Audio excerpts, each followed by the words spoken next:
Okay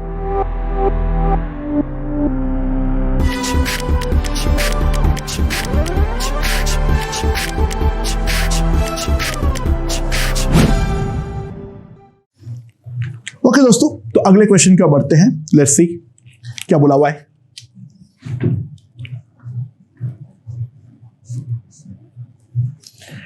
मेरे पास क्या है, मेरे पास ऐसे स्टेप पुली है, something like this. Okay, now कैसा है, ये वाले पे लटका हुआ है एक मास कैपिटल M, ठीक है। यहां का जो रेडियस है वो रेडियस है मेरा R3 और यहां पर जो रेडियस है वो है मेरा R4, ठीक है। यहां से मेरा धागे का दूसरा एंड निकल रहा है जो कि दूसरा स्टेप पुली से कनेक्टेड है, ठीक है। और ये वाले स्टेप पुली से ऐसा एक बॉडी कनेक्टेड है, जो बॉडी एक इंक्लाइन के ऊपर रखी हुई है। इंक्लाइन जो हॉराइजेंटल के साथ एंगल बनाता है वो है हमारा थीटा। इंक्लाइन जो हॉराइजेंटल के साथ एंगल बनाता है that is equals to theta, right. यहां का जो रेडियस है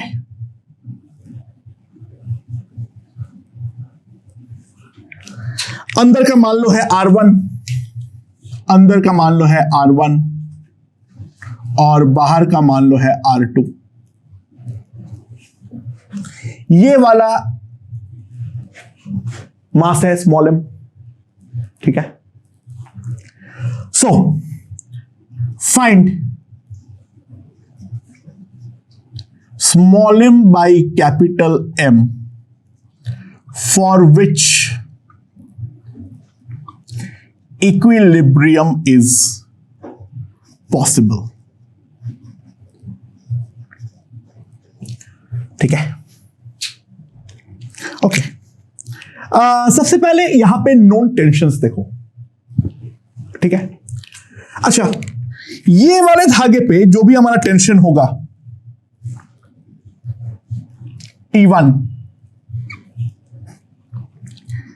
T1 must be equals to mg sin theta, वरना ये वाले ब्लॉक का इक्विलिब्रियम हम एक्सप्लेन नहीं कर पाएंगे। और ये वाले के लिए अगर मैं देखूं तो इसके ऊपर यहां पर टेंशन लग रहा है T2, तो T2 जो होना पड़ेगा वो हमारा कैपिटल mg होना पड़ेगा, वरना यहां पर इक्विलिब्रियम जो है वो हम एक्सप्लेन नहीं कर पाएंगे कैपिटल M का। इसके अलावा दोनों में एक कॉमन स्ट्रिंग है, इस पर मान लो टेंशन है T3, यहां पर अगर हमारा T3 है तो यहां पर भी हमारा T3 होगा। अगर मैं बड़ा वाला स्टेप पुली के बारे में सोचूं, मैं बड़ा करके ड्रॉ कर रहा हूं, इसके ऊपर टॉर्क कौन कौन प्रोड्यूस करेगा? एक तो यहां पर T2 है और ये एक यहां पर T3 है। ये डिस्टेंस जो है दैट इज R3 और ये जो डिस्टेंस है दैट इज R4। तो ये वाले का इक्विलिब्रियम देखने के लिए बहुत सिंपल सी बात है, T3 into R3 that must be equals to T2 into R4। तो कॉमन टेंशन तो दोनों में T3 है, तो मैं T3 का वैल्यू लिख दे रहा हूं। T2 तो मेरे पास कैपिटल mg है, तो ये वाले टेंशन का जो वैल्यू होगा that will B mg into R4 by R3। अब मैं अगर ये छोटे वाले स्टेप पुली के बारे में देखूं, इस पे टेंडेंसी इसके ऊपर इस तरीके से लग रहा है T3, ये डिस्टेंस जो है वो है R2 और यहां पर कोई इस तरफ एक T1 लग रहा है जो कि ये वाला रेडियस है R1। नाउ अगेन T3 जो है वो हमारा कैसा टॉर्क पैदा कर रहा है, T3 जो है वो हमारा कैसा टॉर्क पैदा कर रहा है, एंटी क्लॉकवाइज, और T1 जो है वो हमारा क्लॉकवाइज टॉर्क पैदा कर रहा है। ऑब्वियसली ये टेंजेंशियल है, ये रेडियस है, तो ये वाला एंगल भी 90 है। So T3 into R2 that is equals to T1 into R1। तो मेरे पास T3 का वैल्यू आ जाएगा T1 that is mg sin theta into R1 by R2। ये हमारे पास T3 का वैल्यू है। एंड नाउ अब हम लोगों को इन दोनों में T3 को अगर मैं इक्वेट कर दूं तो मुझे सारे टेंशन से मुक्ति मिल जाएगी। If mg into R4 by R3 is equals to small mg sin theta R1 by R2. So G is cancel out. तो मुझे निकालना है small m by capital M। तो small m by capital M is equals to R2 R4 by R1 R3 cosec theta. Small m by capital M is R2 R4 by R1 R3 into cosec theta.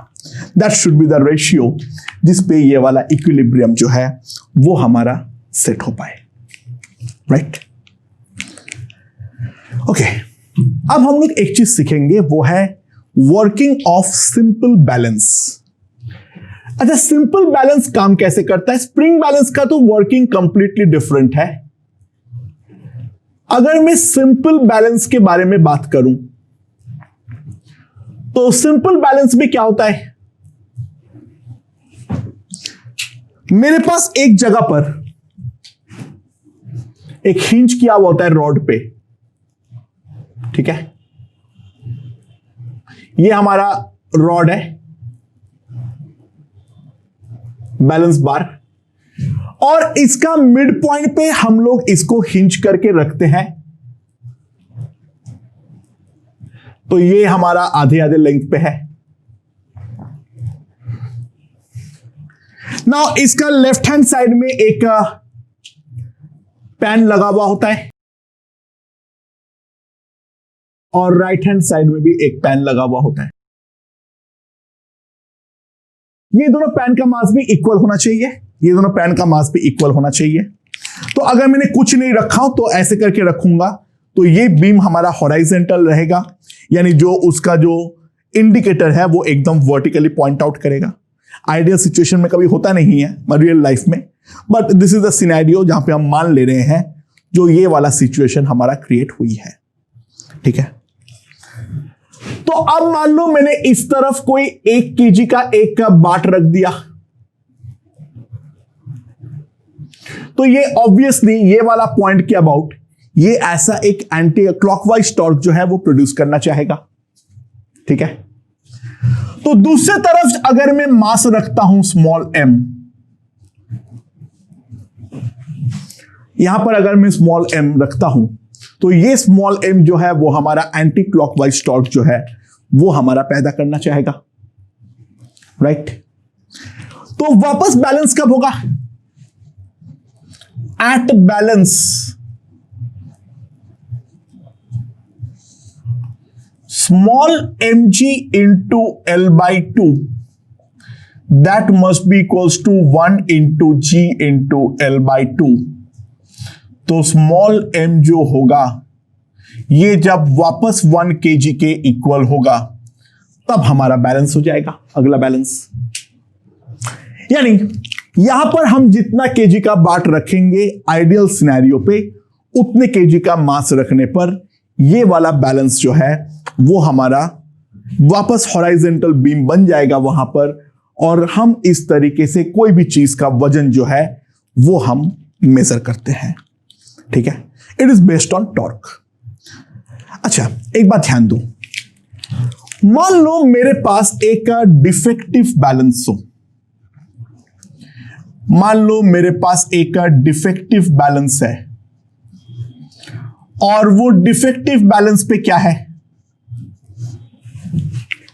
मेरा एक तरफ का length छोटा है और एक तरफ का लेंथ जो है वो बड़ा है। ठीक है, एक तरफ का लेंथ छोटा है और एक तरफ का लेंथ बड़ा है। मान लो ये वाला लेंथ है R1, दूसरा वाला लेंथ जो है वो है R2, R2 greater than R1। यहां पर मैंने राइट पे, मान लो मेरे पास एक बाट है कैपिटल M का, मैं कैपिटल M को अगर मैं राइट पे रखता हूं तब मान लो इसको बैलेंस करने के लिए हमें मास रखना पड़ता है M1, and in the second situation अगर हम बाट को लेफ्ट पे रखें तब राइट पे जो बैलेंसिंग मास है दैट मान लो है M2।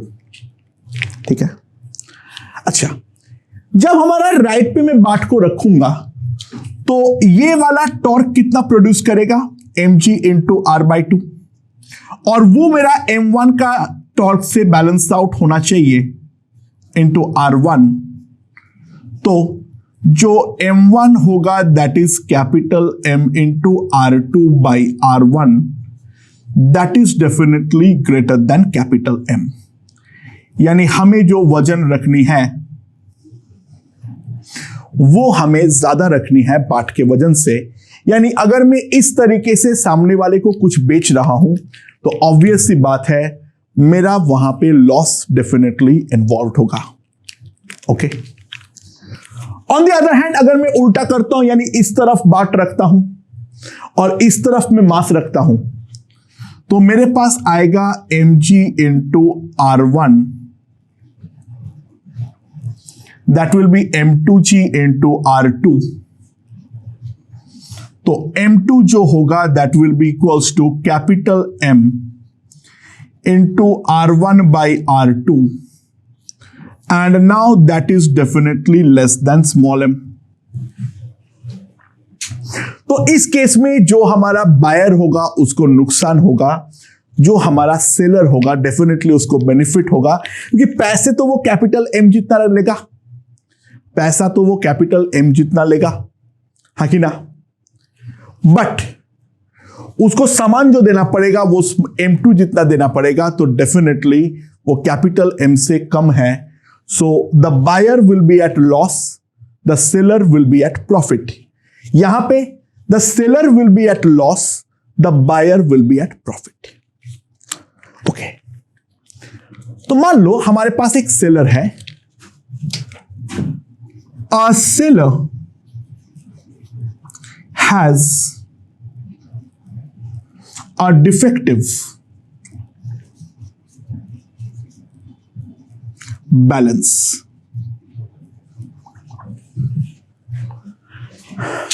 एक सेलर के पास जो बैलेंस है वो हमारा डिफेक्टिव होगा, डिफेक्टिव है, तो वो जो डिफेक्टिव बैलेंस है उसको वो एग्री करता है जो मेरा बैलेंस जो है वो डिफेक्टिव है। ठीक है, तो कस्टमर को वो डील क्या देता है, he will take money for mass small m। अच्छा, लेकिन वो एक तरफ रख के अगर बैलेंस कर देगा तो ऑब्वियस सी बात है बायर सेलर में किसी एक का लॉस तो इन्वॉल्व होना ही होना है। तो बंदा जो है वो ईमानदार है, तो वो ये एग्री करता है जो मेरा बैलेंस डिफेक्टिव है। सो क्या है इसमें, first he will put m/2 in the right. पहले वो m/2 का बाट को राइट पैन में रखेगा एंड विल बैलेंस मास। तो पहली बार में ये मान लो ये वाला है, उस पे राइट हैंड साइड में उसने क्या होगा, राइट हैंड साइड पे उसने बाट को रखेगा अपना m/2 का, और यहां पर कुछ सामान को बैलेंस करना पड़ेगा। ये वाला स्टेप पे डेफिनेटली सेलर को नुकसान है, बायर को यहां पर प्रॉफिट है। ठीक है, then he will do the opposite. अगली बार बंदा एग्जैक्टली इसका ऑपोजिट काम करेगा, यानी बाट को वो लेफ्ट की तरफ रखेगा और मास को वो राइट की तरफ रखेगा। तो सवाल ये है, who will be in profit, यानी क्या करेगा वो समझ में आ जाना चाहिए। एक बार बंदा राइट पे बैलेंस किया तो एक सेलर को नुकसान हो गया। अगली बार वो बाट को लेफ्ट पे रखेगा, उस पे बायर को नुकसान हुआ। उसके बाद जो दोनों का टोटल मास हुआ, वो दोनों टोटल मास को वो इकट्ठा करेगा, उसको वो बोलेगा जो मैं ये एम मास है, क्योंकि मैं दोनों तरफ बार एक बार जो है लेफ्ट पे और राइट पे m/2 रखा हूं। एक बार मेरा लॉस हुआ है, एक बार तुम्हारा लॉस हुआ है। इसको m मान के तुम घर चले जाओ, तुम्हें पैसा जो है वो m के बराबर ही देना है। ठीक है, समझ में आ रहा है? ओके, तो सवाल ये है जो इस वाले चीज में कौन हमारा प्रॉफिट पे रहने वाला है।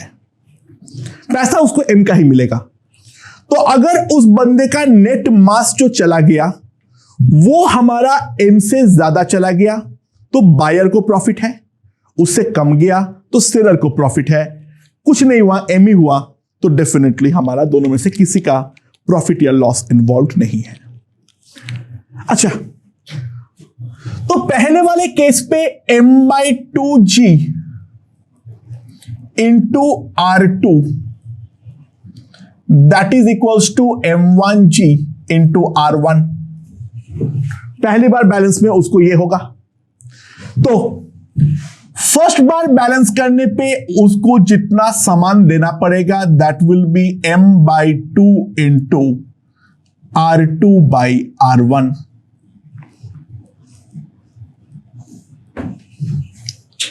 और जब वो अगली बार बैलेंस करेगा वहां पर m/2g into R1 m1g into R2, sorry m2g into R2। तो m2 जो आएगा that will B m/2 into R1/R2। ये हमारा m2 हो जाएगा। तो जो हमारा टोटल मास होगा, जो हमारा टोटल मास होगा जो वो देना पड़ेगा, टोटल मास कितना देना पड़ेगा, m1 plus m2, so that is m/2 into R2/R1 plus R1/R2, and that will be equals to m/2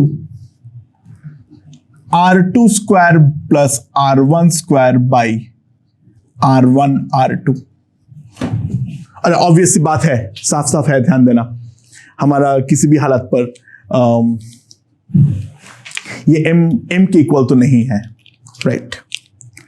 अच्छा, R2 square plus R1 square R2 minus R1 का whole square by 2 R1 R2। अगर obviously बात है R1 और R2 equal नहीं है तो ये हमारा ग्रेटर देन 0 होगा ही होगा। So this thing will be greater then 2 R1 R2। यानी सिंपली मैं लिख सकता हूं R2 square plus R1 square by R1 R2 is greater than 2।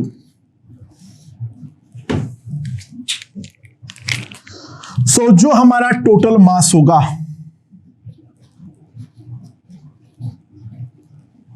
जो हमारा टोटल मास गिवन होगा that will B greater then m/2, यानी जो मास उसको देना पड़ेगा वो m से ज्यादा होना पड़ेगा। तो ये वाले टेक्निक में the buyer will be in, जो हमारा बायर होगा वो हमारा प्रॉफिट पे होने वाला है। ओके ओके दोस्तों, तो अगला क्वेश्चन का बढ़ते हैं। लेट्स सी क्या बोला हुआ है। नेक्स्ट क्वेश्चन में क्या है,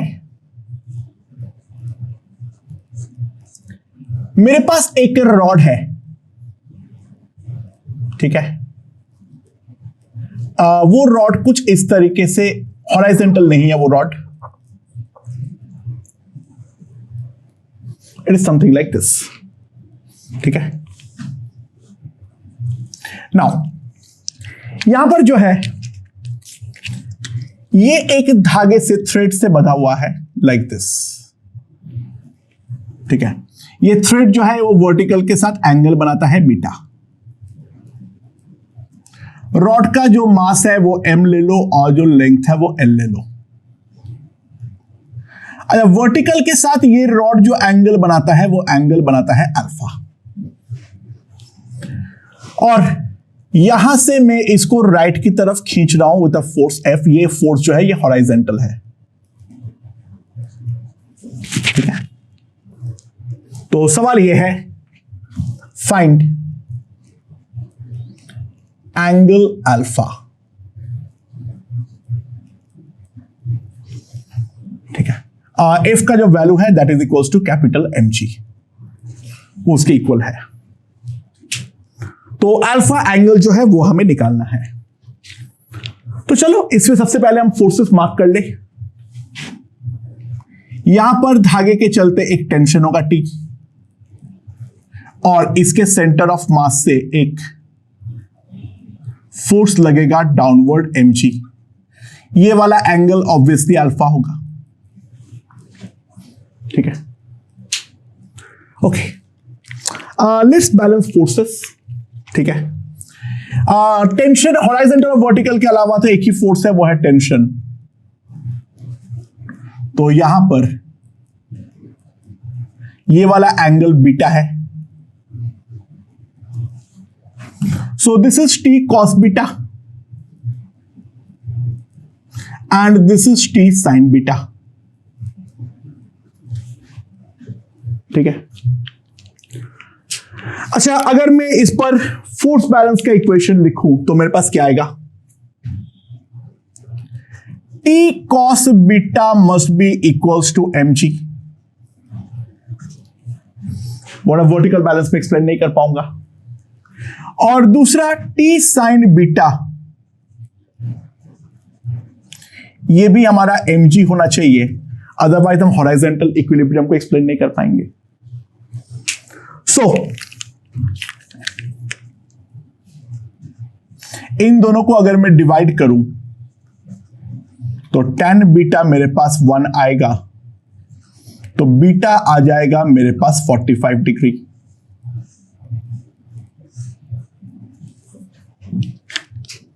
और इन दोनों को अगर मैं स्क्वायरिंग एडिंग करता हूं, टेंशन T का जो वैल्यू है वो मेरे पास आ जाएगा √2 mg। दोनों को स्क्वायरिंग एडिंग कर दो, तो ये रिलेशन जो है वो तो मैंने निकाल दिया हूं, ठीक है। अब टॉर्क बैलेंस करना है, तो किस पॉइंट के अबाउट बैलेंस करूं? एक काम क्यों ना करें, क्यों ना हम ये वाला पॉइंट जो सेंटर ऑफ मास है C के अबाउट बैलेंस करें, या फिर एक काम करो, चलो ये वाला पॉइंट के अबाउट बैलेंस कर दो, ठीक है। लेकिन ऑब्वियसली बात है, हमें यहाँ पे 4 फोर्स में को हम 2 फोर्स में कन्वर्ट कर लेंगे, तो क्यों ना हम ये वाला पॉइंट है उसके अबाउट बैलेंस करें। तो इक्विलिब्रियम में फर्क नहीं पड़ता है जो तुम किसके अबाउट बैलेंस कर रहे हो। तो ये वाला पॉइंट के अबाउट अगर मैं देखूं,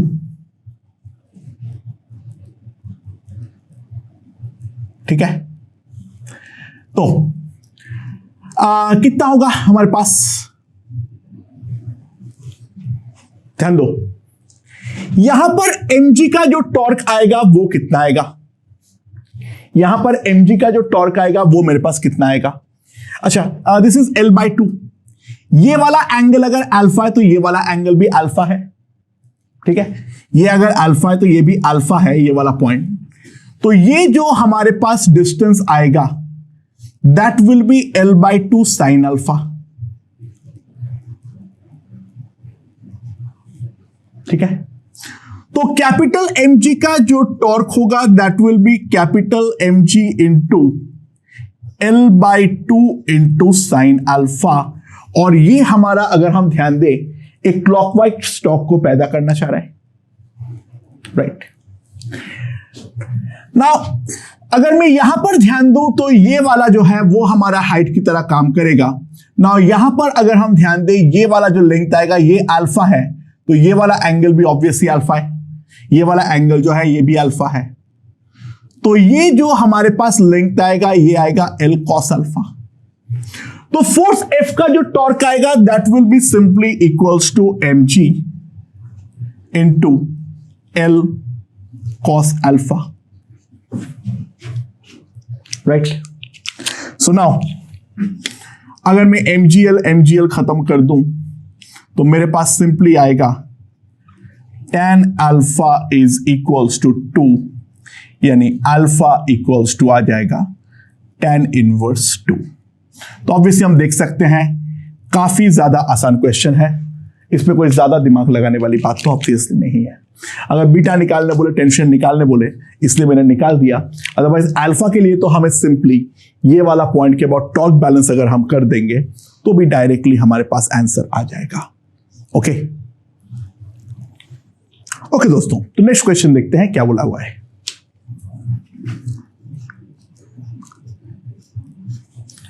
हमारे पास ये एक हॉलो सिलेंडर है, मेरे पास ये एक हॉलो सिलेंडर है, ठीक है। नाउ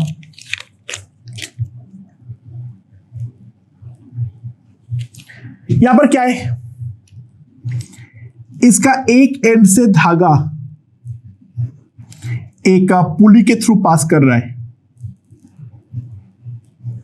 ठीक है। और यहां पर नीचे जो है लटक रहा है एक मास m0, ठीक है। ये जो हॉलो सिलेंडर है इसका मास है कैपिटल M, ठीक है। अच्छा, ये हॉलो सिलेंडर के सरफेस पे एक हमारा मास लगा हुआ है ऑफ मास स्मॉल m, जो इक्विलिब्रियम में इस पे एंगल बनाता है अल्फा। ये वाला जो रेडियस है वो है कैपिटल R। यहां पर जो ग्राउंड है this is a smooth ground, sorry rough ground, ठीक है। सो दो सवाल है। सिस्टम हमारा इक्विलिब्रियम में है, सिस्टम जो है वो हमारा इक्विलिब्रियम में है। तो number 1, express m in terms of m0, और दूसरा फाइंड फ्रिक्शन फोर्स जो ग्राउंड और इस पे लग रहा है। फाइंड द फ्रिक्शन फोर्स जो इन दोनों के बीच में लग रहा है। ओके, सो क्या करेंगे? ऑब्वियसली बात है, यहां पर एक चीज तो पहले क्लियर कर लो, यहां पर धागे का टेंशन है T,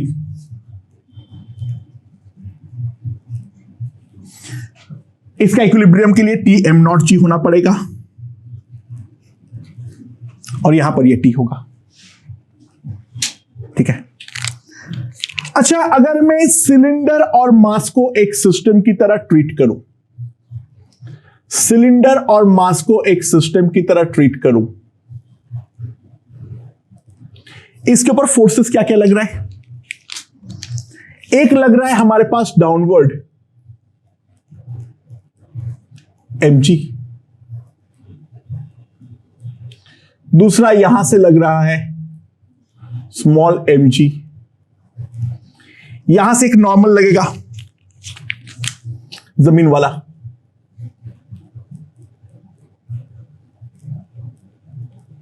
और यहां पर ग्राउंड ऊपर से एक पॉइंट से लगे टेंशन T, और मान लो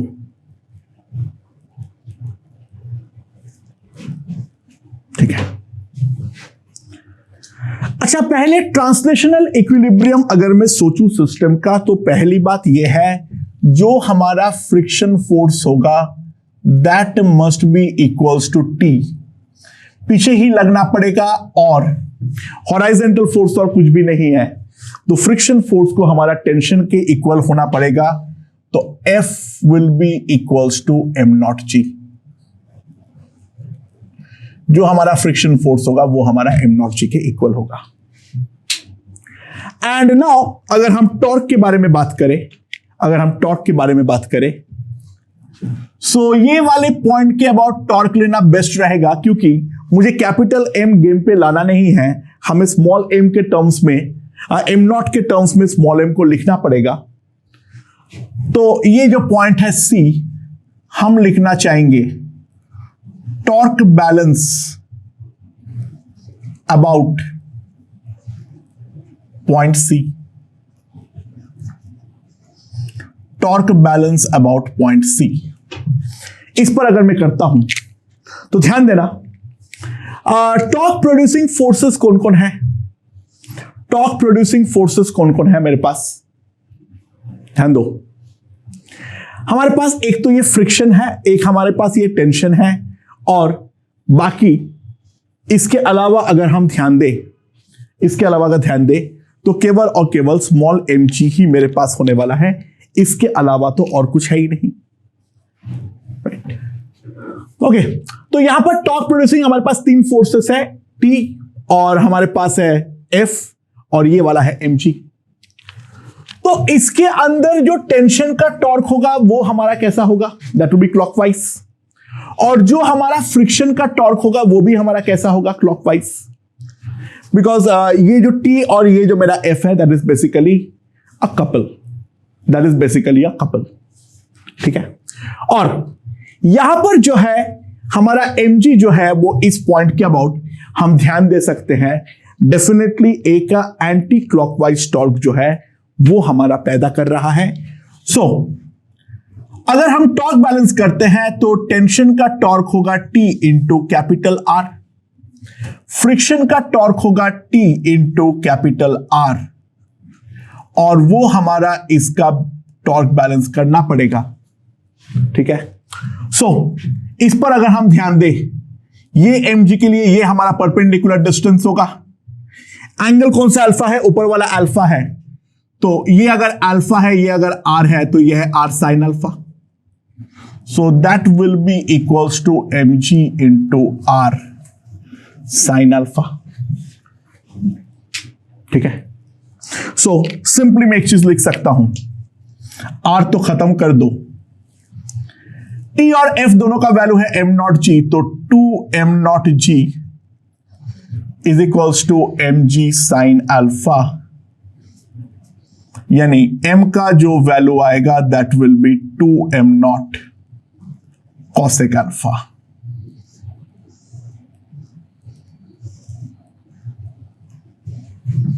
m का जो वैल्यू है that will be equals to 2m0 cosec alpha.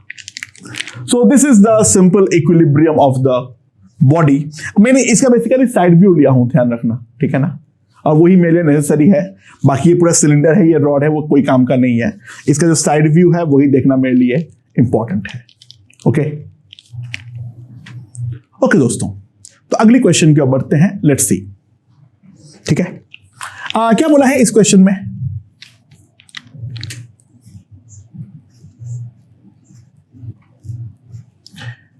हमारे पास एक दीवार है और यहां पर एक स्फीयर है ऑफ रेडियस r। ये वाला स्फीयर जो है वो यहां पर एक जगह से कनेक्टेड है, ये लेंथ जो है वो है हमारा 3r/2।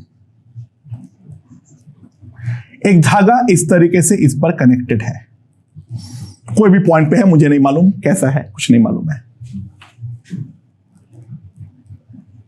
ये वाला एंगल जो है वो हमें दे रखा है 45 डिग्री। ये वाला एंगल जो है वो हमें दे रखा है 45 degree.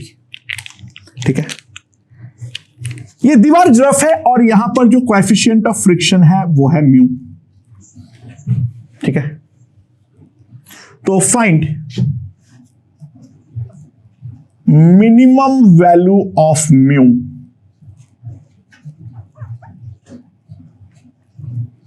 For which equilibrium is possible. System का इक्विलिब्रियम सेट हो पाए इसके लिए हमें म्यू का जो मिनिमम वैल्यू है वो कितनी रखनी पड़ेगी, ये हमारा इंपॉर्टेंट सवाल है। अच्छा, ये वाला एंगल 45 है, तो इसको अगर मैं आगे एक्सटेंड करूं, ठीक है, तो कोई एक पॉइंट पे कट करेगा। ये वाला एंगल जो है वो डेफिनेटली ध्यान देना 90 डिग्री है। तो अगर मैं इसका सिस्टम का फ्री बॉडी डायग्राम बनाऊं, वो हमारा कुछ इस पॉइंट पे धागा जो है वो हमारा कट करेगा। कहां पर कट करेगा वो हम आसानी से निकाल सकते हैं। ये एंगल 45 है, तो this length equals to this length, तो ये हमारा होना चाहिए 3r/2 पे। यानी यहां पे धागा जो है वो पीछे अगर एक्सटेंड करूंगा वो 3r/2 पे कट करेगा। ये हमारा सेंटर है, राइट। ना इसके ऊपर फोर्सेस क्या क्या लग रहा है, एक तो हमारा यहां पर लग रहा है टेंशन T इस तरीके से, डाउनवर्ड लग रहा है mg, डाउनवर्ड लग रहा है mg, और यहां पर फ्रिक्शन इसका मान लो डाउनवर्ड स्लिपिंग टेंडेंसी है, तो फ्रिक्शन लग रहा है अपवर्ड, मान लो कुछ भी मान सकता हूं, डजंट मैटर। ठीक है, और इसके अलावा यहां पर लग रहा है नॉर्मल एन।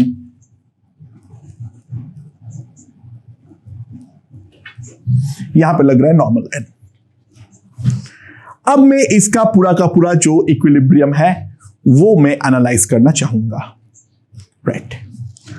सो सबसे पहली बात, अगर मैं टेंशन को दो कंपोनेंट पे रिजॉल्व करता हूं, एक हॉराइजेंटल और दूसरा वर्टिकल, ये एंगल 45 है तो ये एंगल भी 45 है, ठीक है, वर्टिकल के साथ।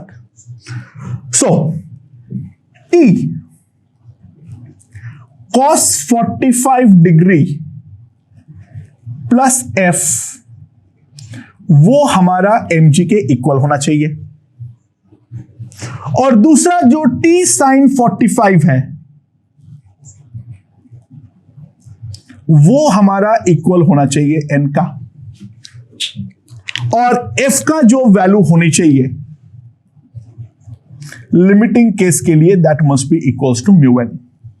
ये मेरा मिनिमम वैल्यू ऑफ फ्रिक्शन है जिस पे इक्विलिब्रियम सेट हुआ है। तो सबसे पहले मैं ये चीज तो डेफिनेटली लिख सकता हूं, और इसके अलावा अगर मैं इस सेंटर के अबाउट टॉर्क बैलेंस करूं, इस सेंटर के अबाउट करूंगा जो कि n और mg दोनों का हमारा टॉर्क 0 हो जाए, तो जो हमारा फ्रिक्शन का टॉर्क होगा टेंशन को इस पॉइंट के थ्रू पास करता हुआ जो हमारा टॉर्क होगा ये, ठीक है, वो टॉर्क हमारा नेट पे बैलेंस होना चाहिए, राइट। समझ में आया? सो मैंने यहां से एक का परपेंडिकुलर डाला, यहां से मैंने एक परपेंडिकुलर डाला। अच्छा, ये वाला एंगल कितना है 45, तो यहां पर भी एंगल 45 ही बनेगा, ठीक है। तो ये अगर हमारा 45 बन रहा है, ये 90 है, ठीक है, ये हमारा 90 है। सो इन दैट केस अगर मैं डिस्टेंस लिखूं, this is r/2, this is r/2, तो ये वाला जो लेंथ आएगा वो आएगा मेरे पास r/2√2।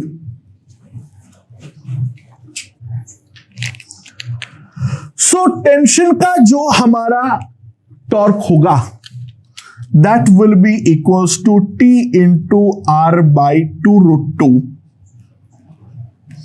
वो हमारा होना चाहिए फ्रिक्शन के टॉर्क के equal, that will be F into R. So this is the last relation जिसको लेकर हम काम करने वाले हैं. सो यहां से हमें म्यू के ऊपर रिलेशन बनाने की जरूरत है. लेट्स सी हम किस तरीके से निकालेंगे. अच्छा चलो, यहां से मैं क्या लिख सकता हूं, यहां से मैं क्या लिख सकता हूं, F equals to mu N. ठीक है, तो F is equals to mu into T sine 45, यहां पर पुट कर दिया. और यहां से मैं क्या लिख सकता हूं, F का जो वैल्यू है that will be equals to T by 2√2, that is equals to mu T into 1 by √2. T gone, तो म्यू का जो वैल्यू है वो आ गया है मेरे पास हाफ. तो हम सिंपली लिख सकते हैं for equilibrium to be possible,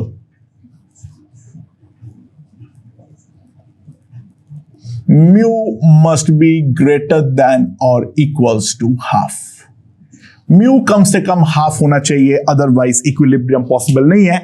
हाँ, टेंशन निकालने बोलेगा तो मुझे लास्ट वाला इक्वेशन का इस्तेमाल करना पड़ेगा. केवल म्यू पूछा है तो जरूरत नहीं है, टेंशन निकालने के लिए बोल सकता है. तो देख लो, T cos 45 यानी T by √2 plus F that is T by 2√2, that is equals to हमारे पास आ जाएगा mg, यानी 3T by 2√2 equals to mg. तो T का जो वैल्यू आएगा वो आएगा 2√2 mg बाई 3. ये हमारे पास टेंशन का वैल्यू आ जाएगा. सो this is the condition for equilibrium. मेरे ख्याल से काफी आसान क्वेश्चन है, बस ये वाला बात समझ लेना जो इसको आगे एक्सटेंड करना है. और टेंशन का टॉर्क के लिए मैंने सीधा सेंटर से परपेंडिकुलर ड्रॉप कर दिया, अदरवाइज जबरदस्ती दोनों कंपोनेंट का अलग अलग से टॉर्क लेना पड़ेगा. परपेंडिकुलर डालने पे गेम थोड़ा सा आसान हो जाता है. ठीक है, अब ये मैनिपुलेशन का वेरिएशंस है, बाकी क्वेश्चन का जो कंसेप्ट है वो तो हमारा काफी ज्यादा आसान है. ओके दोस्तों, अगला क्वेश्चन देखते हैं क्या है.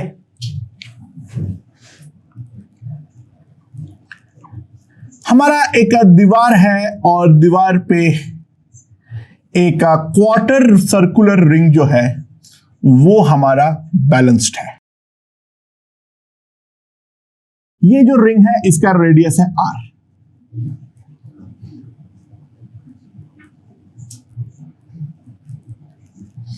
इसका जो मास है वो है मेरा m.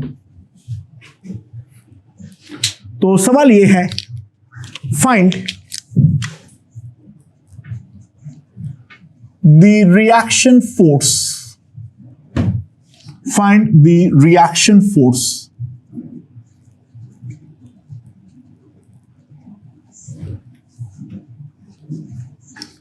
the wall applies on the ring. Ring के ऊपर जो हमारा रिएक्शन फोर्स अप्लाई करेगा वो हमारा कितना होने वाला है, ये सवाल हमें पूछा गया है. राइट. अच्छा, ये वाले सिस्टम के ऊपर ये क्वार्टर सर्कुलर रिंग है, ठीक है ना. मैं ड्रॉ लिख दे रहा हूं क्योंकि लग नहीं रहा है देख के. ठीक है, एंड नाउ इस पर में क्या करेंगे, इस पर हम क्या क्या करने वाले हैं. अच्छा, इसके ऊपर फोर्सेस क्या क्या लग रहा है. अच्छा, ऑब्वियस सी बात है, यहां से एक mg लग रहा है सेंटर ऑफ मास से. सेंटर ऑफ मास कहीं पर भी है मुझे नहीं मालूम राइट नाउ. ये हमारा, इस पे हमारा mg लग रहा है, राइट. और यहां पर एक फोर्स F लग रहा है.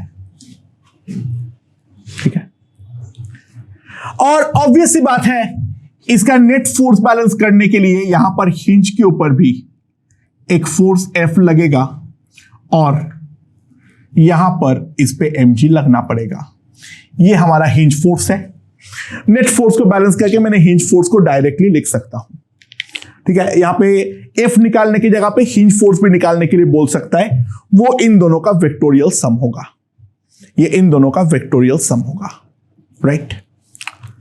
अच्छा, तो ऑब्वियसली मैं टॉर्क किस पॉइंट के अबाउट बैलेंस करूंगा?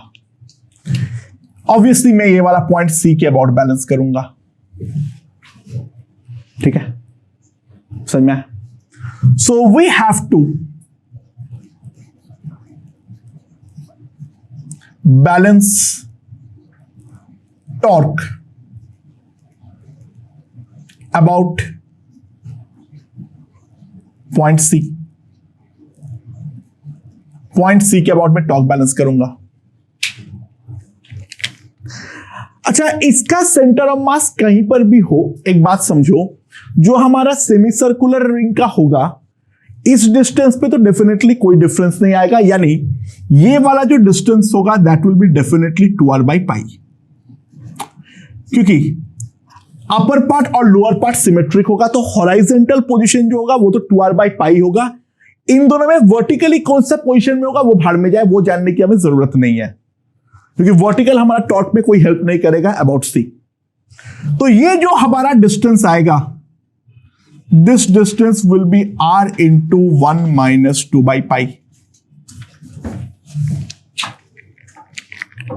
सो इफ आई बैलेंस टॉर्क, तो mg into r into 1 - 2/π that must be equals to f into, ये वाला डिस्टेंस हमारा डेफिनेटली r आएगा। ये मैं 2r/π कैसे लिखा हूं समझो। सेमी सर्कुलर रिंग अगर होता तो बेस से 2r/π पे होता। ये वाला टुकड़ा और नीचे वाले टुकड़ा वर्टिकली जो भी करके कैंसिल आउट करके बीच में लाएगा, बट हॉराइजेंटल में दोनों का पोजीशन वही होना पड़ेगा जो फाइनल का पोजीशन है, क्योंकि यहां पर मास ऐड करने पे हॉराइजेंटल वेरिएशन पॉसिबल नहीं है। तो ये डिस्टेंस जो है वो 2r/π ही होना पड़ेगा। तो सिंपली मैं एक चीज लिख सकता हूं, जो मेरा फोर्स का वैल्यू है दैट इज mg into 1 - 2/π। ये हमारे पास फोर्स का वैल्यू आ जाएगा। और फोर्स अगर एक बार आ गया है तो यहां पे इसके करस्पॉन्डिंग जो भी हमारा रिएक्शन हिंज फोर्स है वो भी हम डेफिनेटली निकाल सकते हैं। अगर पूछता तो hinge force will be equals to mg √mg² plus f², यानी mg 1 + 1 - 2/π का होल स्क्वायर।